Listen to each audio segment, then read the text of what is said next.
Win big in 2024 with Team Sync from RotoBaller. Import your fantasy teams and sync your leagues. Get customized tools and tailored advice for your specific rosters and scoring settings, including live recommendations from the Live Draft Assistant, Free Agent Finder, and Lineup Optimizer. Sync an unlimited amount of NFL, MLB, NBA, and NHL fantasy teams from all of the major fantasy platforms. Get a discount for any premium pass using my promo code KNUCKLER. Just visit rotoballer.com/radio and start rotoballing like a boss. And you know that fantasy football season is right around the corner, and fantasy basketball and hockey season is right around the corner after that corner. So it makes a great gift for the sports fan in your life. This podcast is also brought to you by Parlay Play Fantasy Sports. Use my referral code RotoBrady, get that sweet, sweet deposit bonus. They got paid contests coming to a state near you. They're giving out promotions and slashing lines and bonuses and boosts all day long. Check it out. That's a real fun platform. And what is up, everybody? This is Brady Grove bringing you episode 144 of RotoBaller's official MMA podcast. Tap that. And we've got UFC 304 this weekend from Manchester, England. Break out the red panties. Got a lot of MMA and boxing action this week, including Super Rising and Joyce vs. Chisora, another Cage Warriors event. Follow me on Twitter at RotoBrady. That's where I make picks for all that stuff. Follow the podcast at Tap That MMA Podcast on Facebook, YouTube, and Spotify. Check out my MMA DFS value pick article that is coming out on Friday afternoons here on out. Got a lot of fun interlude episodes coming now that a lot of professional football prospects are looking for homes in the various leagues around the world. Be on the lookout for those. And folks, last week, another good week. Another good one. I was right about Thomas Peterson, Luana Carolina, Trey Ogden, Bruno Silva, Steve Garcia's method of victory.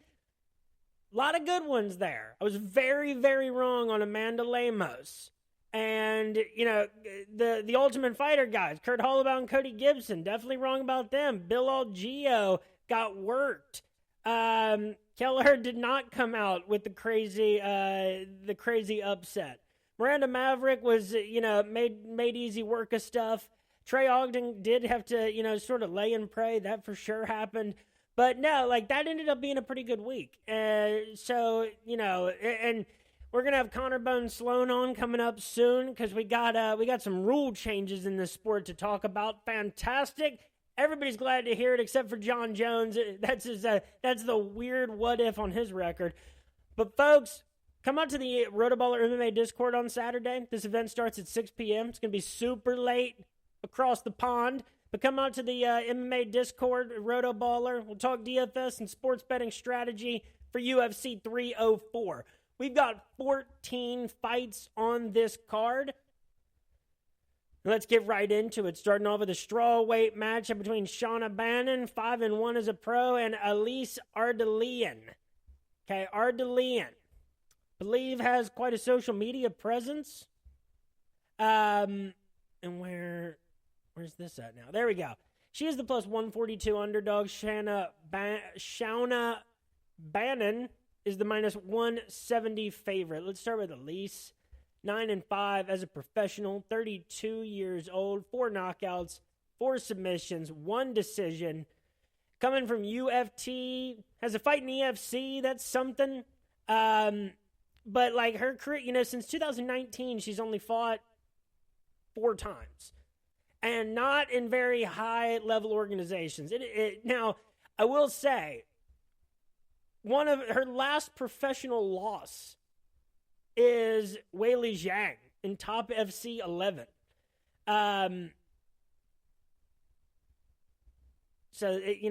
What do you measure that? She was on the Fighter Season 2, got some exhibition wins there. A lot of people are not loving that matchup. There's a wide consideration that she probably got that because, of a greater social media presence and whatever. Saturday's her chance to throw that back in everybody's face. Shauna Bannon, 5-1 as a pro, fighting out of Dublin, Ireland. Break out the red panties. 30 years old, currently ranked 65th in the world at strawweight, according to Tapology.com. I mean, she's even had 2 fights canceled. And still has a win as recent as March of 2023 in Invicta against Minna Grusander. 2 wins in Invicta is already... she has a win over Chanel Dyer, too, back in Cage Legacy as an amateur in 2021. She's fought Dakota Dacheva and went the distance with her. There is so much here to tell us that Shauna Bannon is in a different class of competitor than Elise Ardelean. Elise Ardelean! Don't do this. You cannot do this, But, again, this is the opportunity to prove everybody wrong on those points.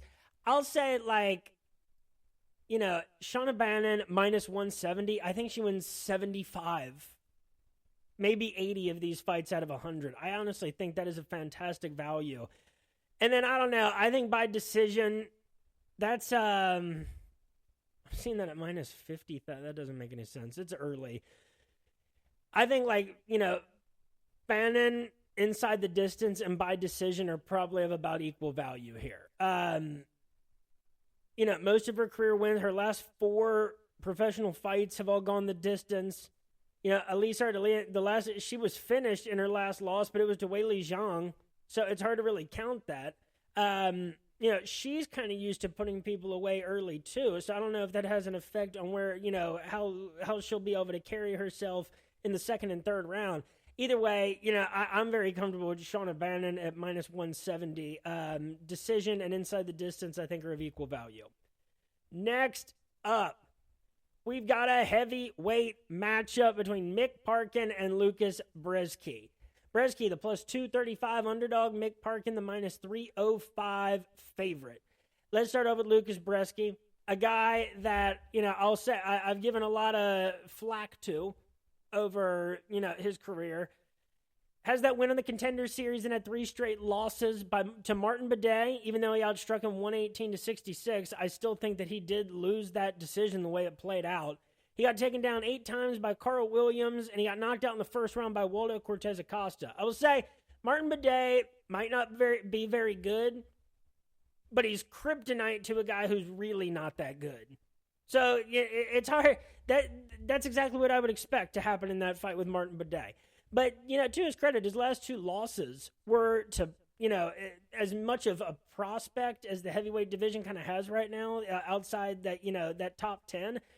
So Williams and Waldo Cortez Acosta, I can forgive those losses. And then he comes back, fights the guy that was born in 1997, Walter Walker, April of 2024, this year, and gets a unanimous decision over him, outstriking him 58-33, overcoming 4 takedowns. Lucas Brzezki, you surprised me. I did not think that you had a win like that. I thought that was, again, you getting set up to lose. And you got to win, and there's new life, and you're running the UFC. Mick Parkin, on the other hand, all right, this guy's got a name, a win over 2 or 3 of the who's that sort of class of guys that were kind of trying to make their way up at heavyweight or still are. And Muhammad Usman just took that loss to Thomas Peterson. But he has the win on the Contender Series by first round rear naked choke, and then 3 straight decisions against Jamal Pogues, solid.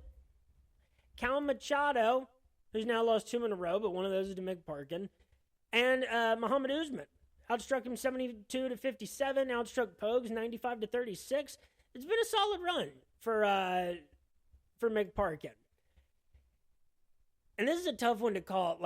I think maybe, Parkin started off here as minus 200, and people were hitting it. Now it's at minus 305. I think,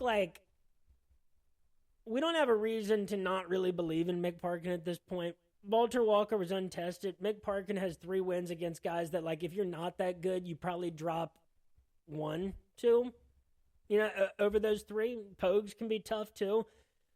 So minus 305 just does seem a little crazy, but I think Brzezki might have just caught a guy who was unprepared, and he poured it on and dug through and got a win. So all credit to him.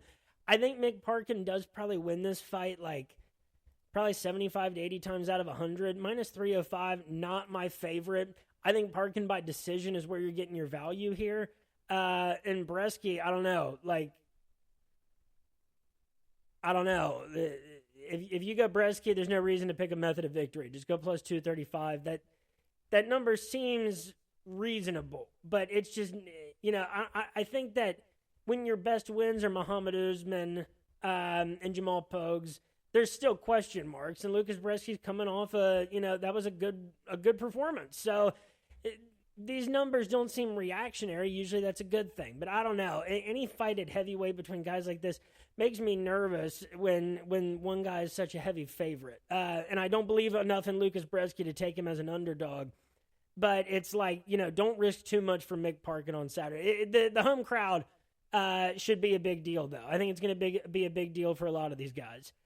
Next up, we got a welterweight matchup between Sam Patterson and Kiefer Crosby. Patterson, the minus 425 favorite. Kiefer Crosby, the plus 330 underdog. Kiefer Crosby lost his UFC debut September of last year at UFC 293 by first-round rear naked choke to Kevin Jousset. Before that, 10-4 as a pro, 34 years old. Before that, he did some exhibition boxing. He was in Rise FC. There's not a whole lot. He has a Bellator split decision win back in 2020. He's had a long career, and he's had wins in Bellator, but a long time ago. And the wins that he's gotten even, since the turn of the decade have just not been very impressive. Lost to Georgi Garkanian at Bellator 263. It's just the recent wins that really kill me. And that UFC debut to Kevin Jousset was not an encouraging, next step. Sam Patterson, born in 1996.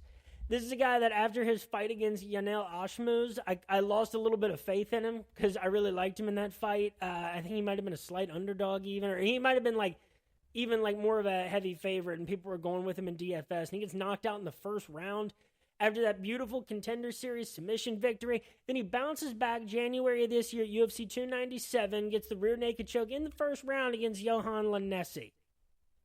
So, Kiefer Crosby, you get subbed by Kevin Jousset. And I don't like your chances here against Sam Patterson. Kiefer Crosby. Don't do this. You cannot do this, Sam Patterson at minus 425, I think that number is very fair. It started off at minus 275 and worked its way up. I think the real play here, I think Patterson is very much going to be a play in DFS. He is an exciting fighter who has, gotten both of his wins from the Contender Series onward by rear naked choke and by submission. I don't think that Kiefer Crosby is going to, make it to the third round against Sam Patterson. I think that this could be real easy work for Sam Patterson. I'm not impressed with Kiefer Crosby and what he's been up to over the last 4 years.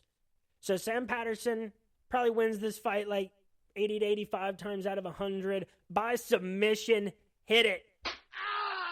And like him in DFS as well, though I suspect he will be quite pricey.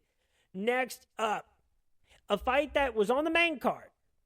Then it was moved to the prelims. Now it's been moved to the early prelims. And these guys got into a scrap at the hotel. And this fight might be the one that I am secretly or not secretly looking forward to the most. A flyweight matchup between Muhammad Makayev, currently ranked number 5 in the world at flyweight according to Tapology, against Manel Starboy Cape. Break out the red panties. Cape, the plus 130 underdog. Makayev, the minus 155 favorite. Dude, Starboy makes enemies with so many dudes.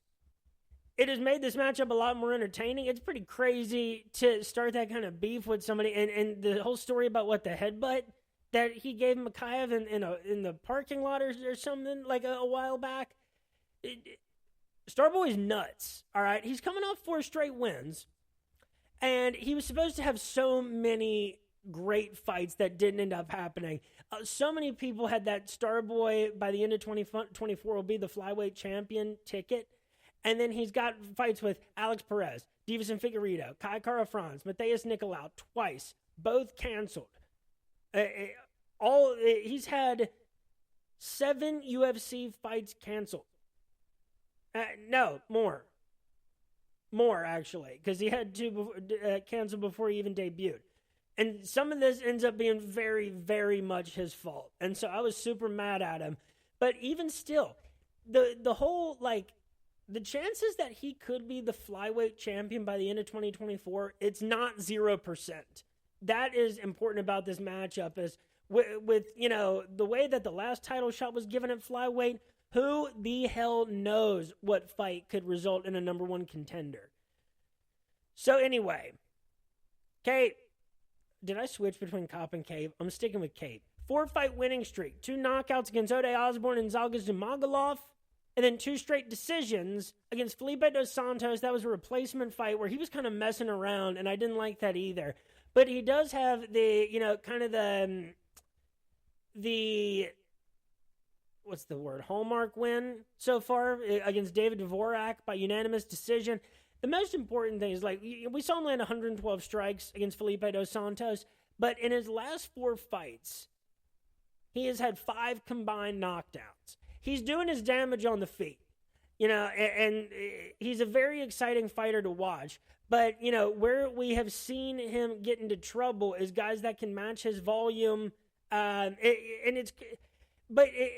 with him, hard to judge because you come into the UFC and immediately have 2 very close fights with Alexander Pantoja, the current champion, and Matheus Nicolau, which was a split decision that a lot of people thought he won. Anyway, Muhammad Mokaev, born in July of 2000. He has not lost in the UFC. He is undefeated as a professional, 12-0. Very impressive winning streak. And you know, if you just asked me all the way up to October 20th of 2023, I would say that winning streak is very suspect. You know, 3 submissions. He was, you know, he's been in danger at times in the UFC. Before that, he did get 12 takedowns against Charles Johnson. He does that. You know, he's had at least 3 takedowns all of his last 5 fights. But, you know, he had the neck crank against Rafael Fio, a win over Malcolm Gordon, a submission win over Tim Elliott in a fight that he was going to lose, we see, if it went to the judges' scorecards. Again, broke my heart as someone who had Tim Elliott like plus 300 or whatever it was. And then he just got a unanimous decision victory over Alex Perez, March of this year, outstriking him 47-30 with 3 takedowns. This fight is very reasonably handicapped. All right. If this goes to the ground, and if Mokaev can get Starboy down to the ground, and we see early that it's kind of easy, then that's a problem. That's a huge problem for Starboy. And Starboy, you know, if he is able to survive those takedown attempts, or if he has goaded Mokaev in any way to standing and exchanging with him, then, you know, that's a massive mistake because Cobb really can get all volume and damaging power, you know, in the same strikes. He is a very effective guy on the feet, especially for flyweight. He's a very dynamic striker. This dude can just kind of get in your head because so many people hate him so much. I think that this is close to a 50-50 fight for those matchup reasons. You know, Mokaev, we have seen him in danger before. And you know, Tim Elliott, very crafty, and Cape is a different animal. I'll say that, like, Starboy plus 130, I don't hate that. This could be about a 50-50 fight. I think in DFS, they're both a play, honestly. And, like, Mokaev by submission or by decision is a good value, and then Cape by decision is probably the best way to go. You could go with a knockout. Any guy that, you know, is getting that many knockdowns, that's always a good possibility, and the value might be there. I don't know if I like Mokaev for DFS, just because I think that he could win a really boring decision. You know, there's a possible scenario out there where Mokaev gets a bunch of, like 6 takedowns or 3 takedowns, and that's all he needs, and he doesn't, like, do a lot of striking and doesn't finish it. So But I don't think that there's a Starboy win in the works that isn't exciting and high scoring in some way. This fight, God, I hope it's still on and nothing crazy happened. That's why it's getting moved down, because I'm looking forward to that fight so much. And if they take another Starboy fight away, it'll be very disappointing. Next up, we got a welterweight matchup between Oban Elliott and Preston Parsons.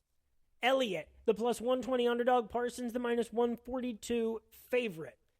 Let's start off with Oban Elliott, winner of 2 in a row at the UFC level, including the Contender Series, both by decision, landing a combined 128 strikes and 7 takedowns against Kike Brito and Val Woodburn. Preston Parsons, born in 1995, he's actually 2 years older.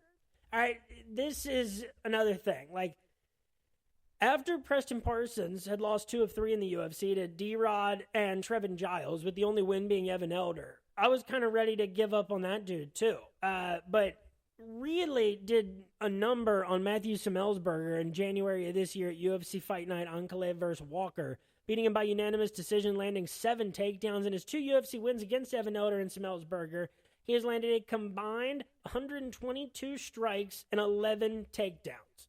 So DFS, just because of those takedowns and, because he has at least landed, 40 strikes in those performances around that number. And it was only a split decision loss to Trevin Giles. That is a lot to like about Preston Parsons. Oban Elliott, I think that, what he does is kind of similar. He's just done it against a lesser quality of opponent. And I think Preston Parsons is better at what he does. And I'll say that, too, that was a good take by my dude Blood Money MMA Bets, Cody, over there. Because I completely agree on the Preston Parsons take. I think he wins this fight 70 times out of 100. So minus 142, hit it. And I would say, Parsons, by decision, is reasonable. I think he's a play in DFS. And, Oban Elliott, I don't know. It's close, but I'm probably not taking him in anything. If you go Elliott, you go by decision, and that's not a horrible number. But here, I have reason to believe again in Preston Parsons. Next up, we got a light heavyweight matchup between Modestas Bukauskas and Marcin Prachnio.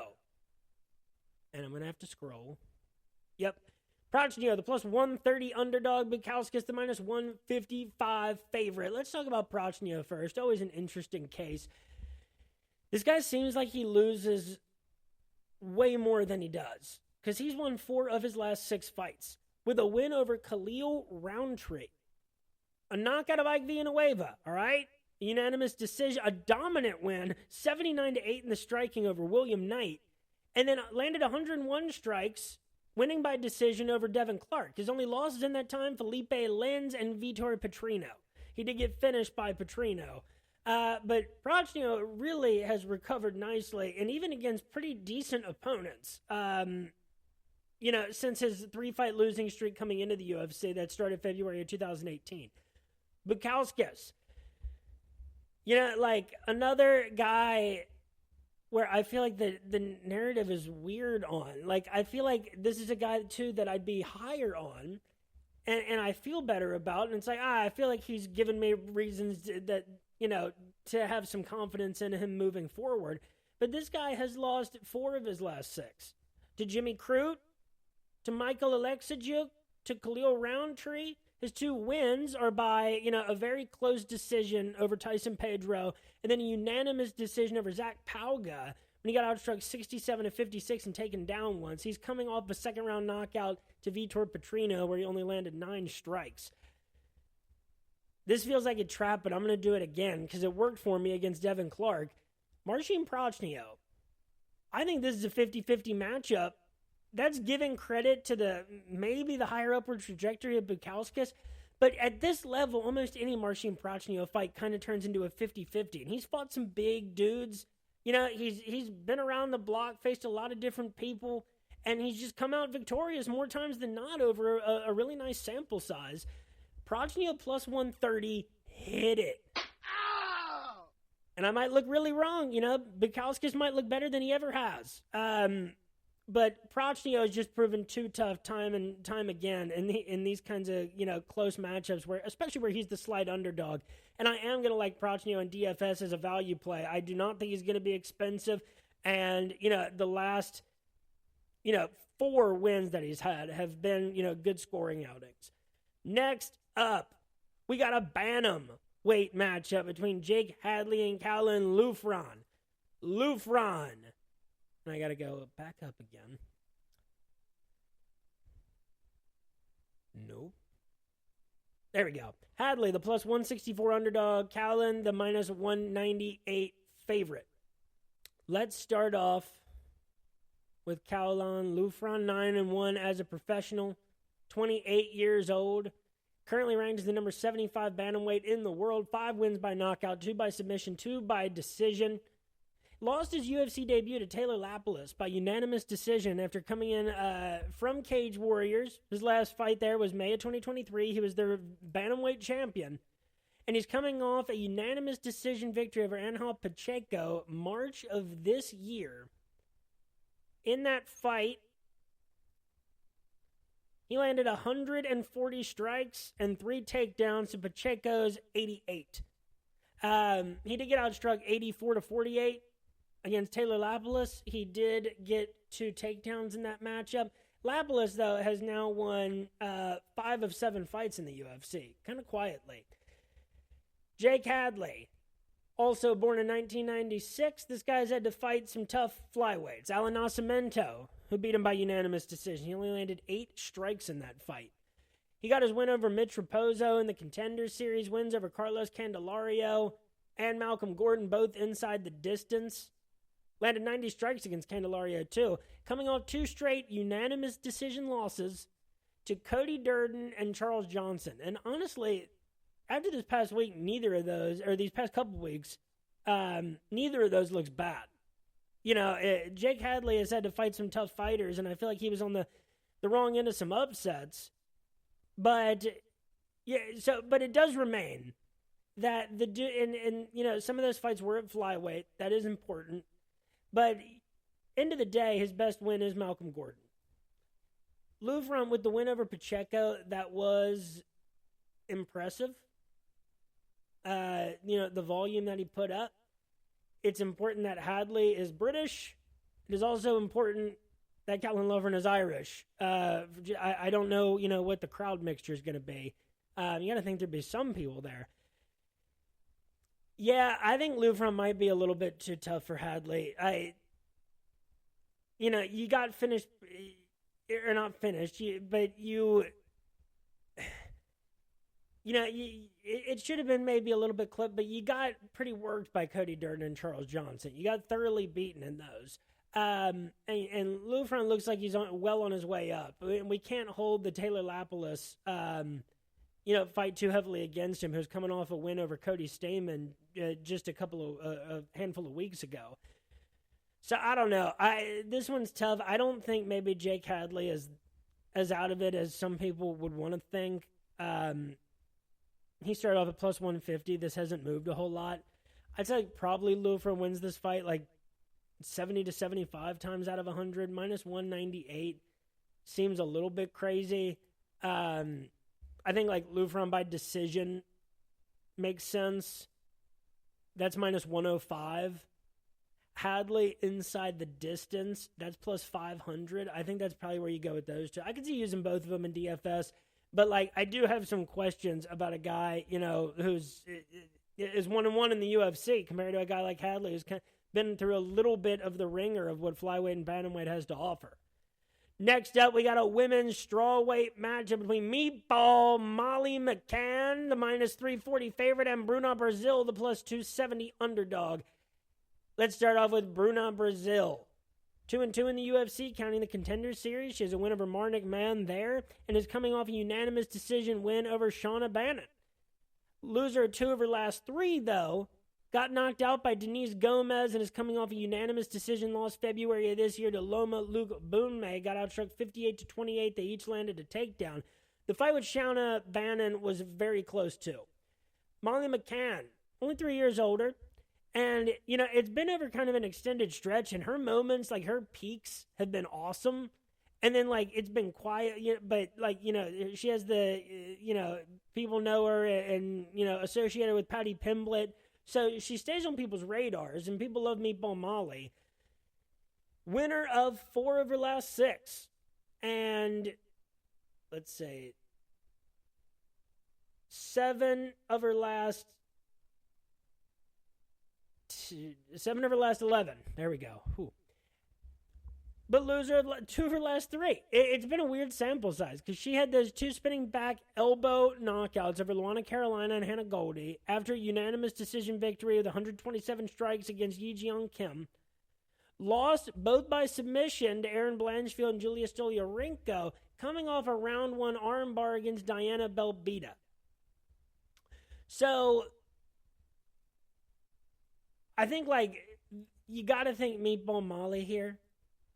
In England, Bruna Brazil, the fight against Shauna Bannon was very close.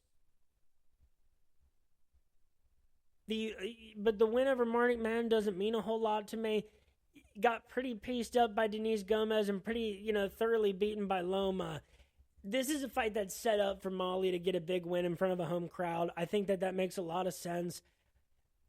Molly minus 340. I think she probably wins this fight 80 to 85 times out of 100.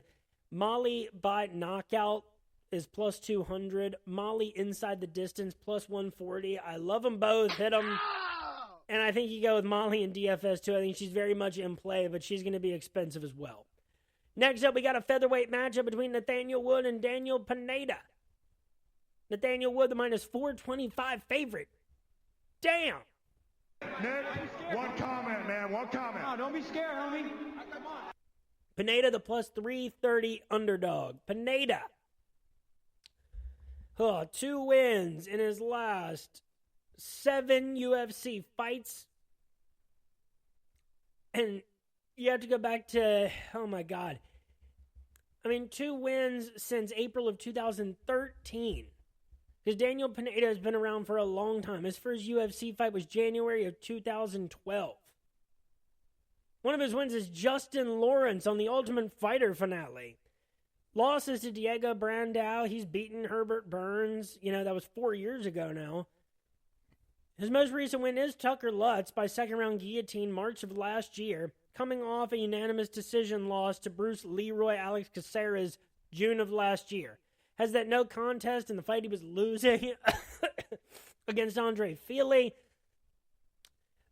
Pineda, born in 1985. Your first UFC fight was 2012. That's a different level. Nathaniel Wood, on the other hand, winner of 4 of his last 6 fights dating back to July of 2020. He had a 3-fight winning streak with unanimous decisions against Charles Rosa, Charles Jourdain, and Andre Fili. Lost a unanimous decision to Casey Kenny. His other loss was to John Dodson, coming off of a loss to Muhammad Naimov October of last year. All the way back, his 6 fights dating back to July of 2020, all were unanimous decisions, 4 of them being wins. So, I don't think that there's any... I'm not seeing anything here with Pineda to believe a whole lot in. Tucker Lutz... he ends up being on a 3-fight losing streak. That was probably the best, win because it's the only one, in the last 4 years. So, and being almost 40, and Nathaniel Wood being 8 years younger. The question here is really Nathaniel Wood by decision, or does he actually get a finish here? Wood inside the distance is minus 115. Wood by decision is plus 200. Can Pineda survive with his veteran experience? I think the plus 200 is a pretty good value. I think Wood wins this fight 85 to 90 times out of 100. And in DFS, that could be a guy that's very well worth paying the price for. He's landed 84, 97, 97 strikes in those last 3 wins, landed 136 in a loss to Casey Kenny, 131 against John Castaneda. So I think Nathaniel Wood could be worth shelling out top dollar for this weekend. Next up, we got a featherweight matchup between Arnold Allen and Giga Chikadze. Giga, the plus 190 underdog. Arnold Allen, the minus 230 favorite. Arnold Allen has lost now 2 in a row. All right, and he had a fantastic winning streak where the best wins, he has a win over Gilbert Melendez too back in 2019. But he had the 3-fight winning streak against Sadiq Youssef, Dan Hooker, who he knocked out, and Calvin Kattar, who he knocked out. Then, he got pretty devastated by Max Holloway, April of last year, 147-76 in the striking. And then, keeps it close in the striking and actually outstrikes Movsarevlov, but gets taken down 5 times to 0. So he's lost 2 straight by unanimous decision. Giga, actually 6 years older than Arnold Allen, who was born in 1994. Only lost once since his Contender Series appearance, June of 2018. He's been, he was relatively active there for a while. End of the day, he has won 8 of his last 9 fights. His only loss is by unanimous decision to Calvin Kattar. And, is coming off a unanimous decision win against Alex Caceres, August of last year. I think, this is one where it is close. And Arnold Allen is minus 230. Started off at minus 218, so it hasn't moved a whole lot. It's close, but I just don't see a reason to go with Giga. As you throw in the home crowd factor for Arnold Allen, I think, his resume is stronger. I think he's more dangerous, everywhere if he just, if he just avoids a big shot from Giga. I think there's nowhere where he can't handle himself, where Giga's going to have a massive advantage. Giga by knockout plus 550 is not bad. It's not horrible. Arnold Allen, I do think, wins this fight 75 times out of 100. So minus 230, not awesome, and I don't think that's parlay insertion worthy. Allen by decision is minus 110. Inside the distance is plus 300. I think Arnold Allen is a DFS play. I would only go at Giga if he was way cheaper than you'd expect for a plus 190 underdog in this situation. But I don't know. If I have to pick one, I'd probably go Allen inside the distance, or by knockout is plus 450. But Allen inside the distance, that's plus 300. So maybe that's the slightly better value than by decision. But that's going to be a great matchup. That is between the number 4 and the number 10 featherweights in the world, according to Tapology.com. And we've got 4 fights left for UFC 304. We're at a middleweight matchup between Christian Leroy Duncan and Gregory Rodriguez, a.k.a. RoboCop. RoboCop, the plus 120 underdog. CLD, the minus 142 favorite. Let's start off with CLD. All 3 UFC wins are by knockout, 2 in the second round. Best win, 3 wins of similar quality in a general range against Dusko Todorovic, Dynasty Llewellyn, and Claudio Ribeiro. The only loss in the UFC June of 2023 by unanimous decision against Armen Petrosyan, getting outstruck 89-59 and taken down once. RoboCop, born in 1992, winner of 4 of his last 5 fights. All 4 wins were knockouts. His last 5 wins in the UFC have been knockouts. He, too, has a loss to Armen Petrosyan. Knockouts over Julian Marquez, Jung Young Park, Chidi Njokuani, Dynasty Llewellyn, and Brad Tavares most recently, February of this year. Only loss in that time was a first-round knockout to Bruno Ferreira. And it's how does RoboCop, lose that Contender Series fight to Jordan Williams? I get how he loses to, Ferreira and to Petrosyan. Petrosyan quietly also won 4 of his 6 fights since the Contender Series. This is a tough matchup for both dudes. I think that, this fight is probably going to result in a knockout. Under 2.5 rounds is minus 195. That tells you anything. Under 1.5 is plus 106. Rodriguez by knockout, plus 350. CLD by knockout is plus 140. we've just seen RoboCop, with a more impressive, slew of wins. If he was like, pushing 40, it'd be one thing. And, Tavares obviously is way past his prime, and we didn't get to see him fight over the weekend. But, Chidi Njokuani and Julia Marquez and Jung Young Park, we've seen RoboCop come out and, lay dud performances, and he's never strung together more than 2 wins in a row in the UFC. This could be a big one for Christian Leroy Duncan. But I think, you just do not want to let yourself get touched as much as, Dennis Tia Llewellyn or Armin Petrosian landed against you. I think, you got to go with whoever is the underdog in this matchup. I don't think, home advantage is going to be important, but we have too long of a sample size from RoboCop. Plus 120, sure, that's reasonable. I think this is about a 50-50 matchup. And RoboCop by knockout plus 350 all day. Ow! And you can do CLD by knockout plus 140, but yeah, I think those are of similar likelihoods, and you're just getting way less with one. And in DFS, these are both Hail Marys. It's either going to be a big one or a goose egg. Just hope that you pick the right one. I think RoboCop's going to be at a slightly better price. That would make sense. Next up, we got a lightweight matchup between Bobby King Green, who is now, his name's just King Green. He changed it. Okay, that's some weird fighter shit. Bobby Green, the minus 118 favorite. Patty Pimblett, the minus 102 underdog at home. Let's talk about Bobby Green first. All right, winner of 3 of his last 4 fights. It's been stretches and streaks for Bobby King Green, a guy whose first fight in Affliction and in Strikeforce was back in 2009 and 2011. Longtime veteran of the sport. Had 2 straight losses to Islam Makhachev and Drew Dober, and a no contest against Jared Gordon in a fight that he was, outperforming him in a short sample size. Comes back, gets 2 straight devastating finishes. Should have sent Tony Ferguson into retirement, landing 137 strikes and getting this submission. Comes back, knocks out Grant Dawson in a Fight Night main event. And then his life was almost ended against Jalen Turner in a short turnaround, December of 2023.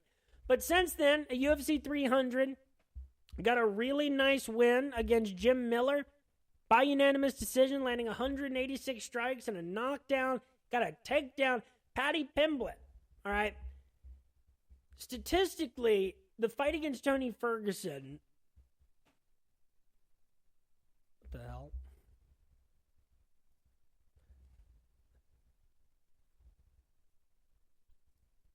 Okay, I'm back. There was a kitten clawing at some cords. You look at statistically at that win over Tony Ferguson at UFC 296, which was actually just back in December of 2023. It looks like it was more of a resounding victory than it was optically. He outstruck him 106-62, got a knockdown and a takedown. It just you could see him losing steam, and you could start to see him actually look like he was in a little bit of danger in that fight, and that was not awesome.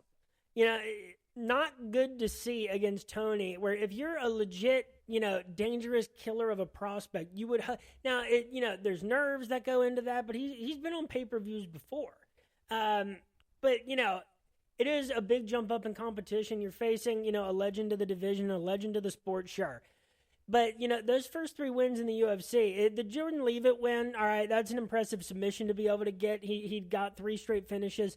That win against Jared Gordon has a giant asterisk next to it because many people do not think that he beat Jared Gordon, myself included. So I have only questions about Patty Pimblett. Still, this is a guy that we see be very open about, the issues that, make being a professional fighter difficult for him. And I understand that. I don't want to, he's got, Jesus. He was talking about his depression, these last few weeks. We know that he goes through drastic things. weight-wise in between fights, that just doesn't, make me, inspire confidence from me. And when you're getting in bigger and bigger spots and facing tougher fighters when there's still a lot of questions about you. Bobby Green doesn't give a damn that this is in England in front of your home crowd. In fact, it would be very Bobby Green if he came away with the victory under those circumstances. I think that Bobby Green's striking is going to be too much for Paddy Pimblett if he's nervous at all or not completely ready for this spot and the pressure of fighting in England, on another big pay-per-view card. Bobby Green probably going to land over 100 strikes against Paddy Pimblett. The question is, can Paddy Pimblett get him down to the ground and submit him? Can Paddy do his damage in the strikes that he does land? Until then, I got to go with the guy in Bobby Green that has had a very interesting few years here in the UFC. I'm going to keep calling him Bobby until I'm for sure that his name is actually King. If so, that's hilarious. But, it's a great 3 or 4 wins for King Green. And Jalen Turner, as up and down as that guy's been, he remains very dangerous and is very much a guy to watch at lightweight still. So I got to go King Green. I think he wins this fight 65 times out of 100. Maybe he'll go 60 to 65. That's enough for me to like you at minus 118. There is the in England factor, and Paddy's a guy that you got to think is still improving at a good clip because the dude is young and has been in the spotlight. But even though you think he should have had a loss on his record by this point, it's been steps up, and he's handled them well.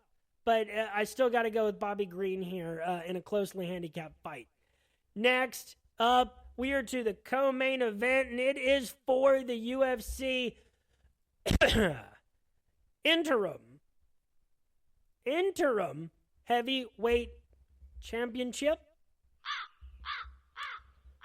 Because we have had some problems with the real heavyweight championship. A lot of people are saying that whoever wins this fight, really, we're considering the heavyweight champion.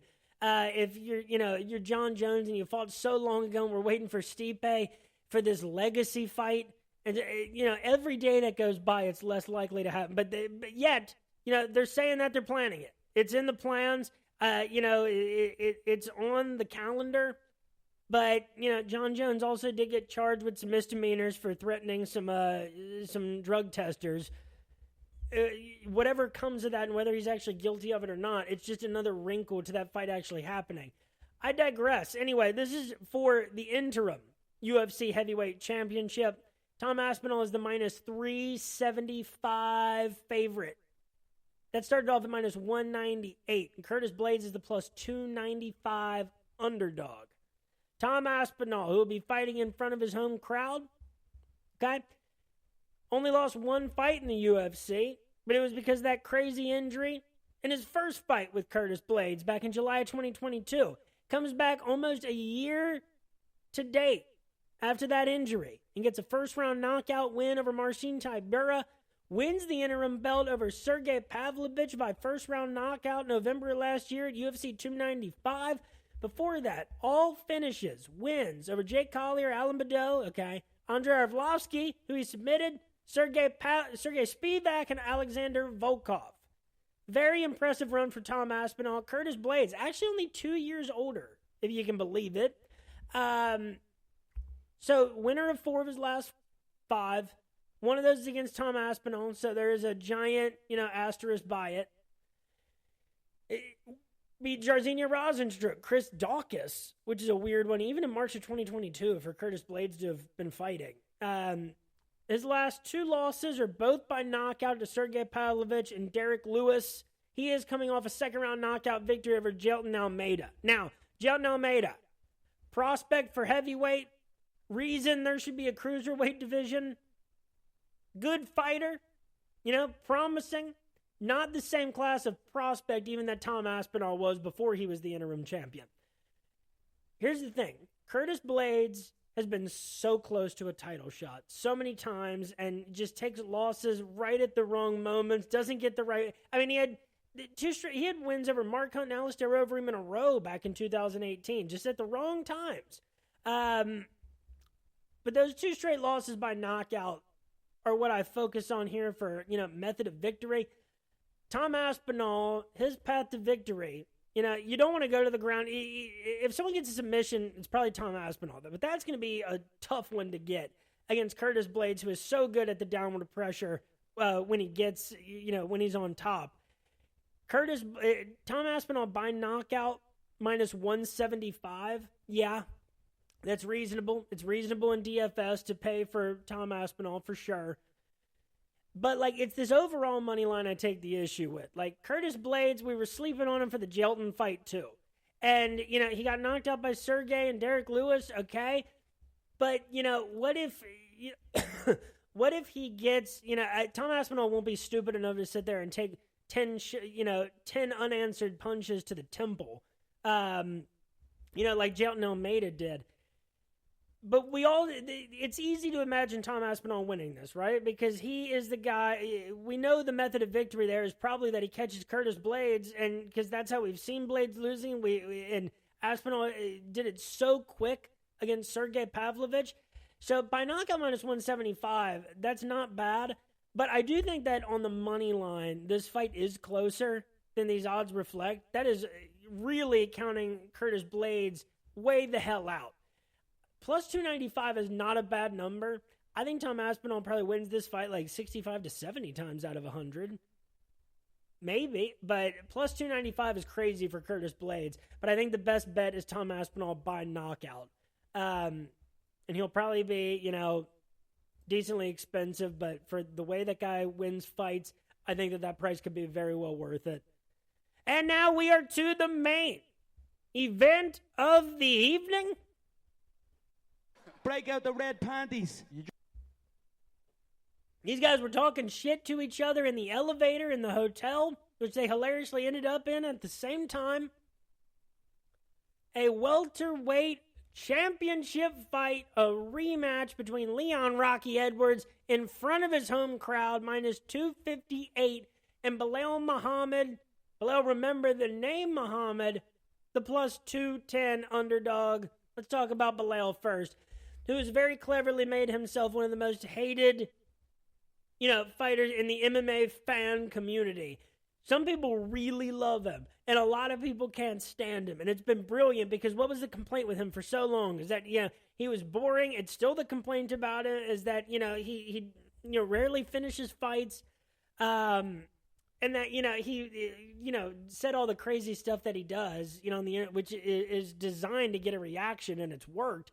But Belal Muhammad has also really put up over the last 5 fights. June of 2021. And I can't believe that all 5 of these fights were after the no contest with Leon Edwards, which was it was so early in the fight. It was the second round. It was the main event. So we had plenty of time, but we just didn't get to see that one play out, even though, Leon was getting the better of him up to that point. There's still so much time left in a fight. And Belal Muhammad has not lost in the UFC since January of 2019. That doesn't sound like forever ago, but it's his only loss since November of 2016. Before that, a loss he avenged to Vicente Luque. And this guy has actually had a ton of fights in the UFC over, what has now been 8 years.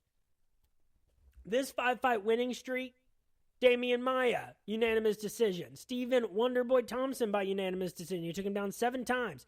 Took down Vicente Luque 5 times. He got outstruck 84-60, though. Still won by unanimous decision. Knocks out Sean Brady. Surprised us all. October of 2022. Doesn't fight again until May of 2023, and this is his most recent win, but gets a unanimous decision over Gilbert Burns, outstriking him 132-81. Leon Edwards. This is the problem, all right? This is a weird world that Leon Edwards is in. Because you have the no contest against Belal Muhammad. And it was getting undeniable for Leon anyway that this guy was going to get a title shot. With his only loss being December of 2015 to Kamaru Usman. Before that, after his UFC debut loss. But, he won so many in a row. Beat Cerrone and Gunnar Nelson and RDA. It was clear he was going to get a title shot. They throw him in against Nate Diaz, UFC 263. And, he wins that fight. It just wasn't in super impressive fashion. He got hurt in the 5th round. by Nate Diaz. It was 77-76 in the striking. He just got his 4 takedowns, you know? So 4 fights ago, that's Nate Diaz. You fight Kamaru Usman twice in a row. You get one of the craziest upset victories, last second comeback victories, everything against Kamaru Usman in their rematch, August of 2022.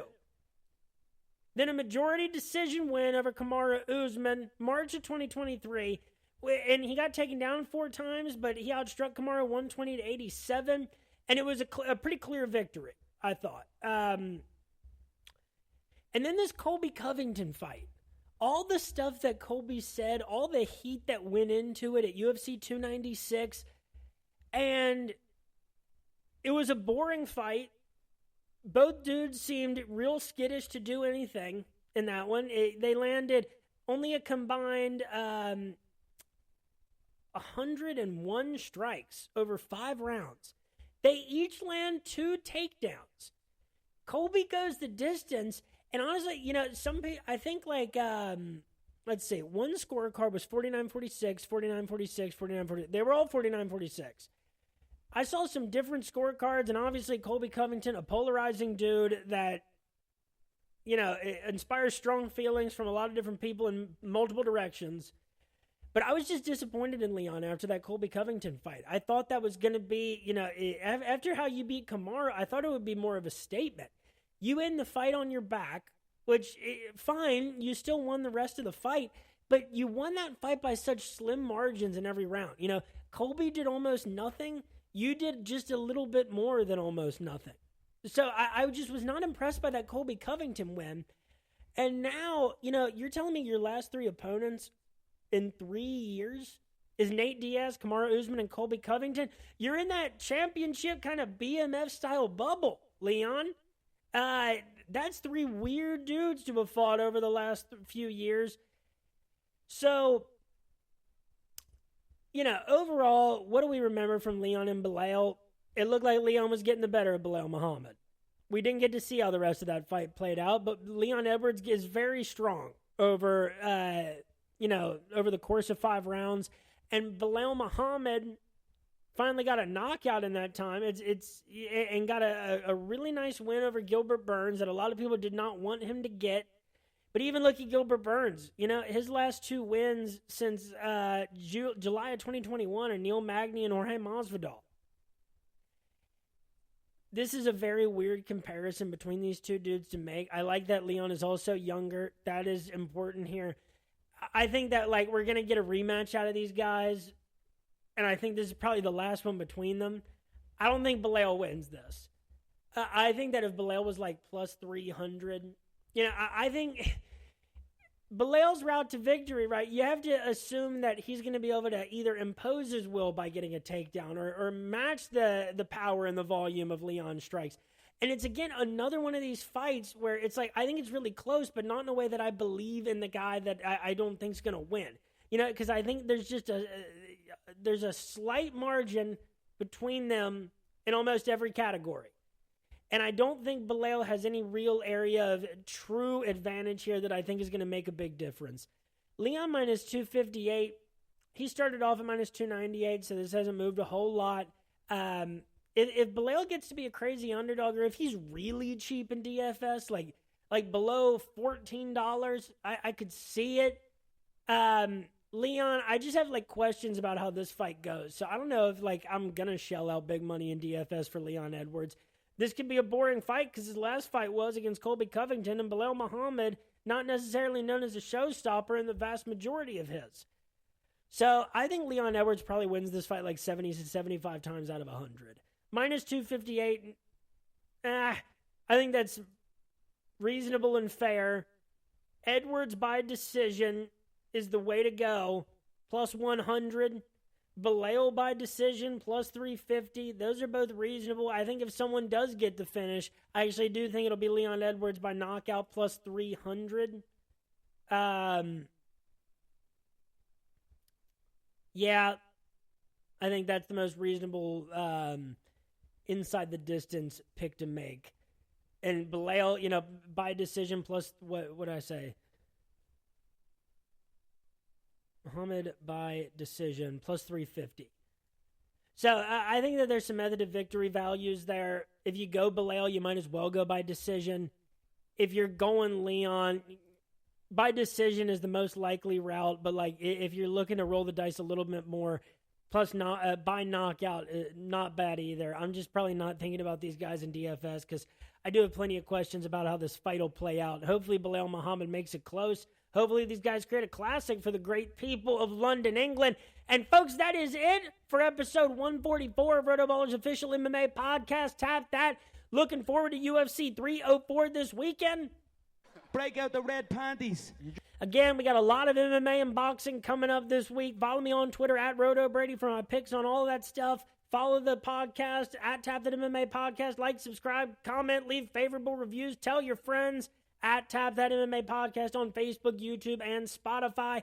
Come out to the RotoBaller MMA Discord on Saturday during and before UFC 304. Let's talk about our DFS and sports betting strategy for UFC 304. Check out my MMA DFS Values Picks article coming out on Friday afternoons here on out. And look out for some fun interlude episodes of Tap That we got coming out with some guys looking to make a career in professional football. Folks, thank you so much for listening. Have yourself a great week. Enjoy what is going to be an awesome pay-per-view card. And peace.